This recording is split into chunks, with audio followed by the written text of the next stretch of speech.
ठाण्यातील राष्ट्रवादीच्या अजित पवार गटाला गळती लागली. आज अजित पवार गटातील ओळा-माजुडा विधानसभा क्षेत्राचे युवक कार्याध्यक्ष फिरोज शेख आणि ब्लॉक अध्यक्ष गोशफाक शेख यांनी राष्ट्रवादी काँग्रेस शरद पवार पक्षाचे राष्ट्रीय सरचिटणीस डॉक्टर जितेंद्र आव्हाड आणि जिल्हाध्यक्ष मनोज प्रधान, कार्याध्यक्ष प्रकाश पाटील यांच्या उपस्थितीत पक्षप्रवेश केला. गेल्या काही दिवसांपासून राष्ट्रवादी काँग्रेस शरद पवार पक्षात इनकमिंग मोठ्या प्रमाणात वाढू लागले. राष्ट्रीय अध्यक्ष शरद पवार यांच्या विचारधारेला अनुसरून आणि राष्ट्रीय सरचिटणीस डॉक्टर जितेंद्र आव्हाड यांचं नेतृत्व स्वीकारून मोठ्या प्रमाणात युवक पक्षप्रवेश करू लागलेत.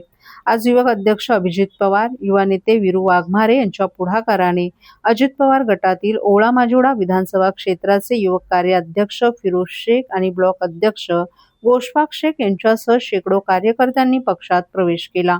डॉक्टर जितेंद्र आव्हाड आणि मनोज प्रधान यांनी सर्वांचं पक्षात स्वागत केलं. यावेळी माथाडी सेलचे अध्यक्ष सचिन पंधरे, महिला कार्याध्यक्ष फुलबानू पटेल, ओबीसी सेलच्या महिला अध्यक्षा मनीषा पटेल, बिपिन गेहलोत आदीही उपस्थित होते.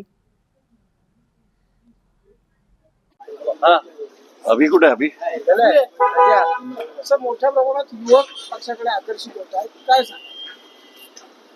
तुम्ही गेले कित्येक दिवस बघताय, दर आठवड्याला 50-100 युवक राष्ट्रवादी सपामध्ये येत आहेत.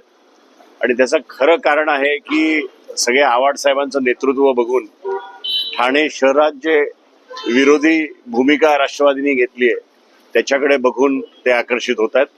आज अतिशय बरं वाटतंय.